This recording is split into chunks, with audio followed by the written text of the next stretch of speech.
Welcome, dear students. Good morning. We have come to the climax of Dr. Faustus.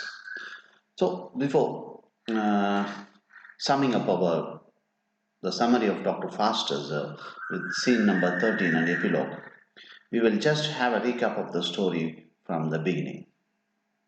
So, the story opens with a prologue. The prologue talks about the life of Dr. Faustus. Faustus was born in Germany, and after the death of his parents, he was brought up by his relatives. He had his higher education in Wittenberg University. He had his doctorate in Wittenberg University, and after having his doctorate in Wittenberg University, he is also a doctor of medicine, and he is a renowned doctor of medicine. Now, when the play opens, this is what the chorus says in the prologue about Dr. Faustus. Now, when the play opens, we can see Dr. Faustus is sitting in the library and he is rejecting all the disciplines of knowledge. He rejects law, he rejects medicine, he rejects logic and all subject. He is bored about the fame and knowledge he has gained, and he wants to um, know something different. He wants to gain a knowledge, a very different knowledge, and at last he decides to study necromancy, or which is otherwise called black magic, Pillisunium. Okay, necromancy or black magic. So for this, he seeks the help of his two friends. So he asks his servant Wagner to call his two friends.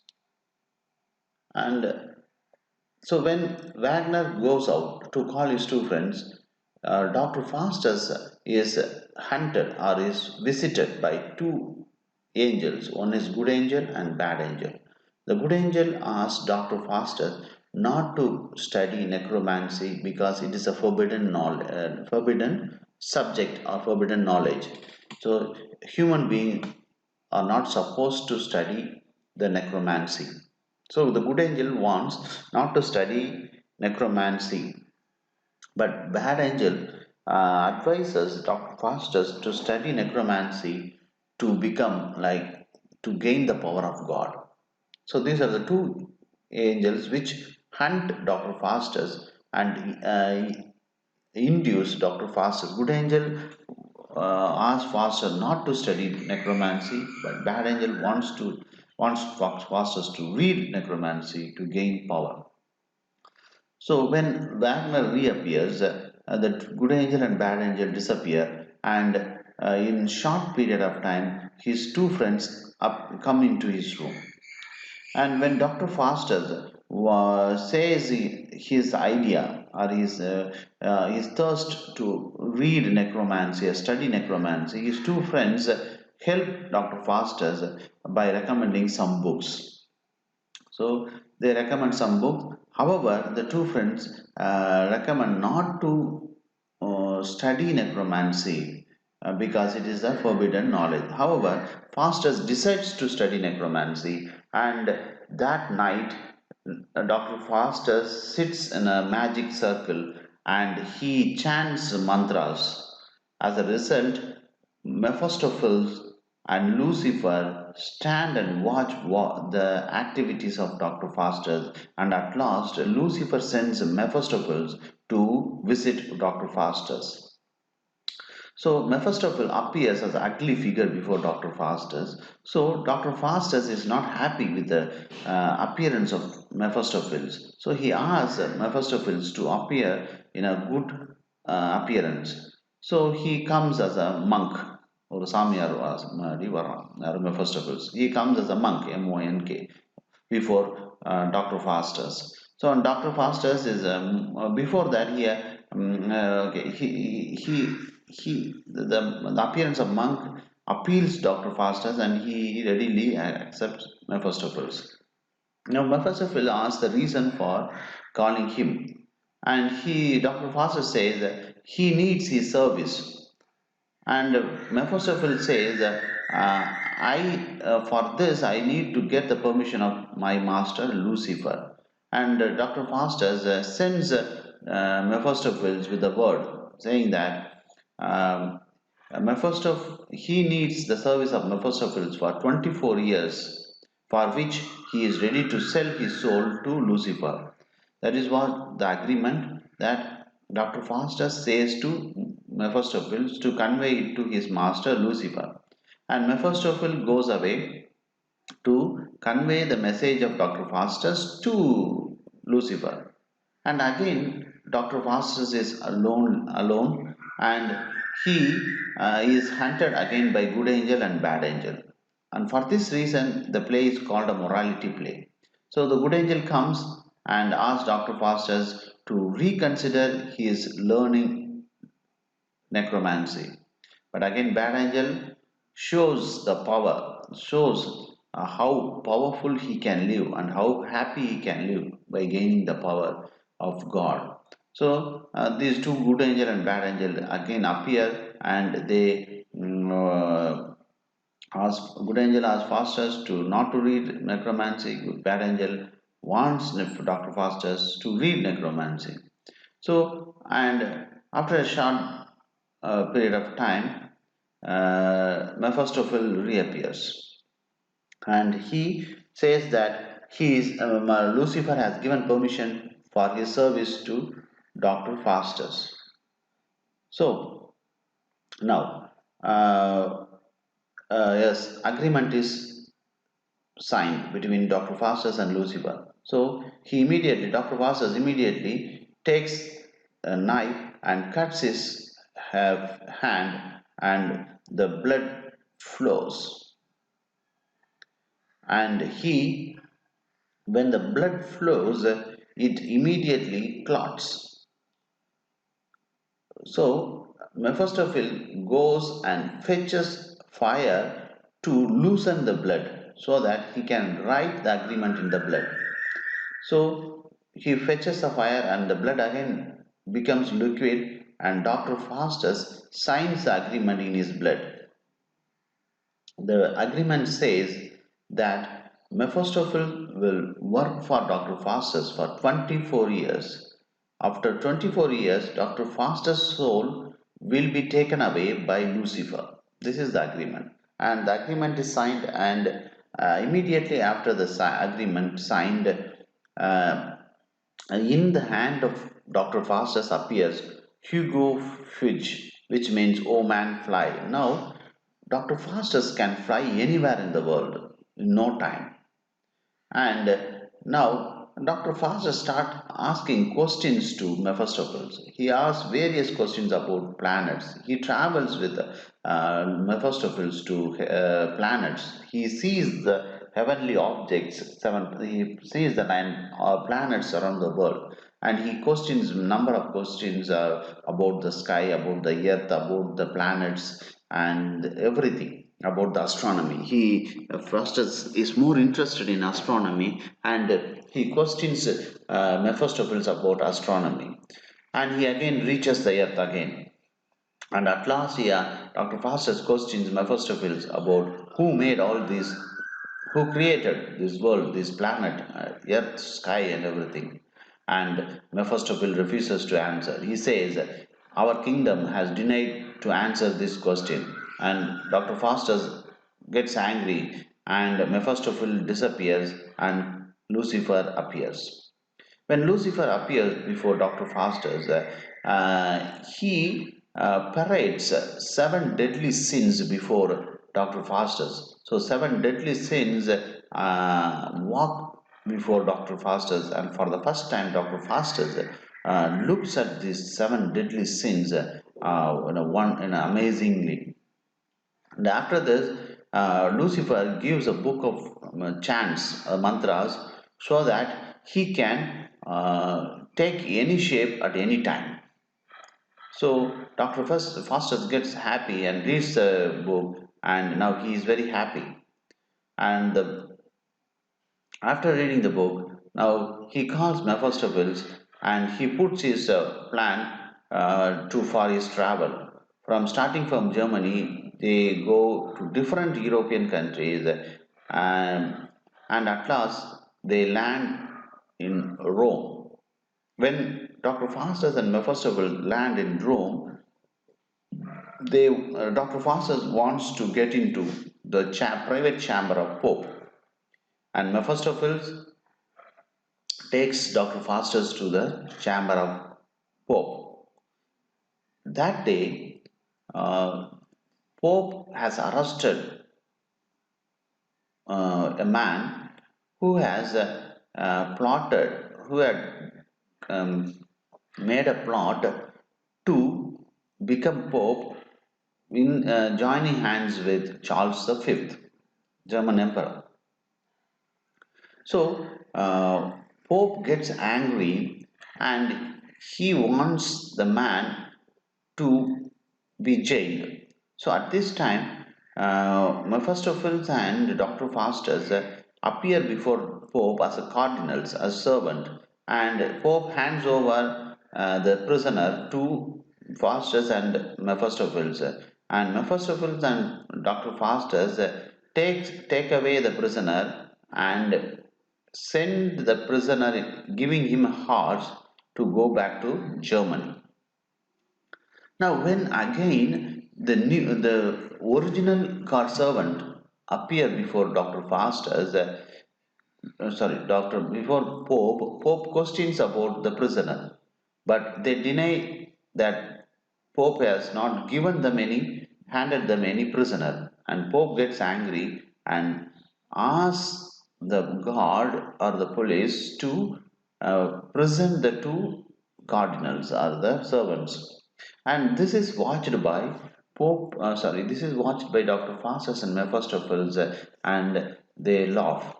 And Pope goes to have his dinner.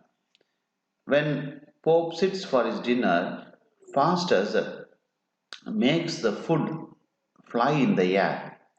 At this point, Pope gets disturbed and he calls his servant to chant the Bible. Now, when the Bible is chanted, Faustus kicks on the face of Pope and they run away. So, this is enjoyed by Dr. Faustus and Mephastophilis.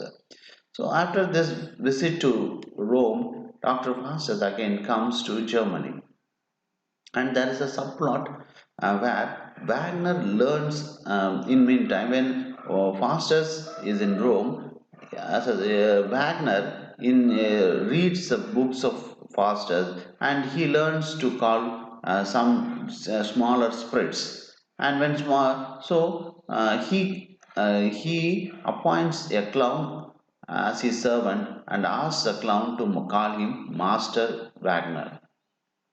Now, when Dr. Faustus again come to Germany, he becomes a famous. Dr. Faustus' fame is known all over the world, European countries, and Charles V wants Dr. Faustus to come to his palace, and Dr.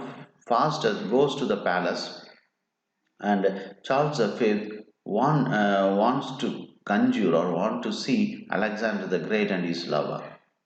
So Dr. Faustus brings Alexander the Great and his lover before the eyes of Charles V, and Charles V becomes extremely happy.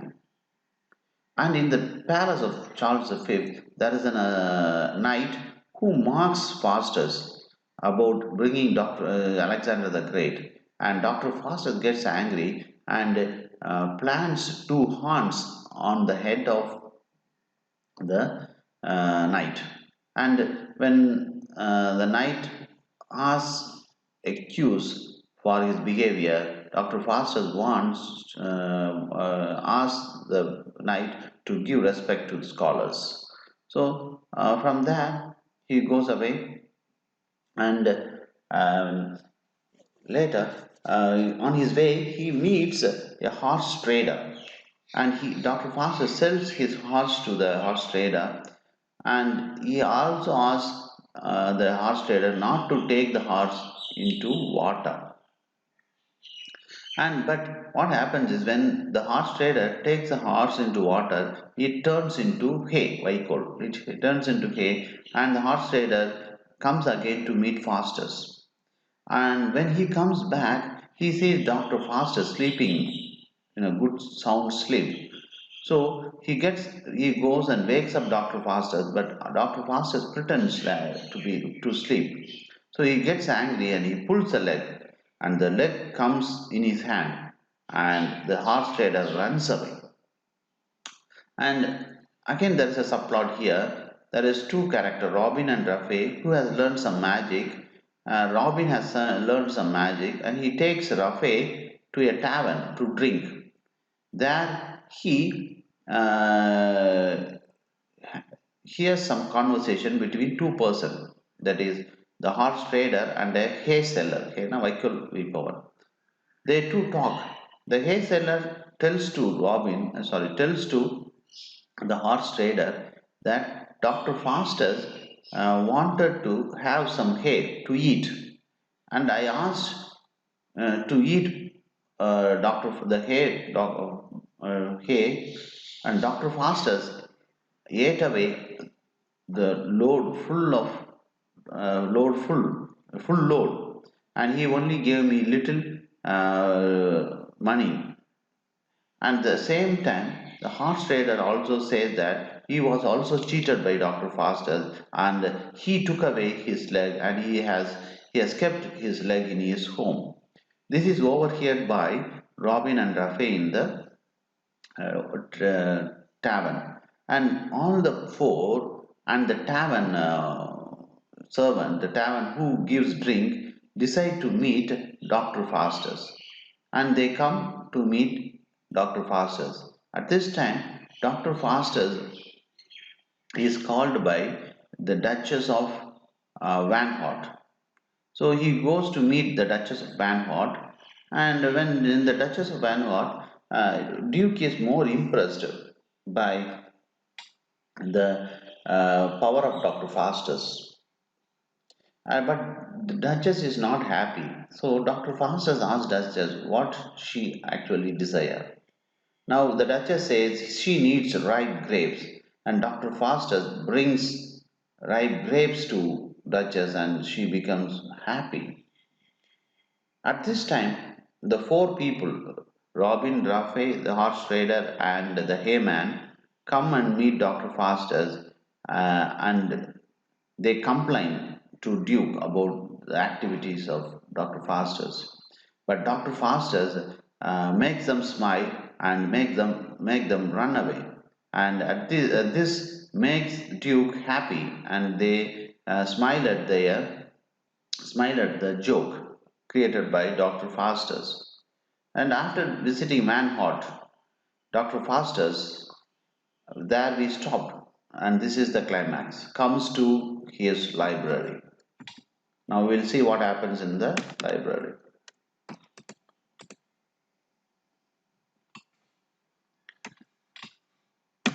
So, the original title given by Marlowe is The Tragical History of Dr. Faustus, summary scene number 3. The final night of it is the last night of Dr. Faustus. The final night of Dr. Faustus' life has come. He asks the scholars about his deal made with Lucifer. They are horrified. They ask what they can do to save him. He tells them that there is nothing to be done. They leave to pray for Faustus. A vision of hell opens before Dr. Faustus' eye. The clock strikes 11. The last hour passes by quickly. Faustus wishes that the clock may run slow and time might stop. He also wishes that if that happened, he might have a chance to repent before God. He then begs God to reduce his time in hell to 1,000 years or 100 years, 100,000 years. He wishes that he were a beast so that he would simply cease to exist when he dies. He curses his parents and himself. The clock strikes midnight. Devils enter, carry Dr. Faustus away. Dr. Faustus screams, "Ugly hell, gape not, come not, Lucifer. I will burn my books, Mephastophilis. This is what Dr. Faustus, last words of Dr. Faustus. And after the death of Dr. Faustus, the chorus again reappear. It is the epilogue. Epilogue is the end. The chorus enters and warns the audience only to wonder at unlawful things and not to trade their souls for forbidden knowledge, which means that the chorus advises or warns the audience not to read unlawful things. Unlawful thing is that is forbidden knowledge, which is not to be touched by human being. This knowledge is not to be touched by human beings. So the chorus warns the audience not to read such books even if they come across. And if they happen to read, the end will be the end of Faustus. Thank you, dear students. Now, in the next class, we will see the story of Dr. Faustus in Tamil and the assignment. Thank you for watching the video. Keep learning, keep loving literature, and stay tuned for more updates. Thank you, dear students.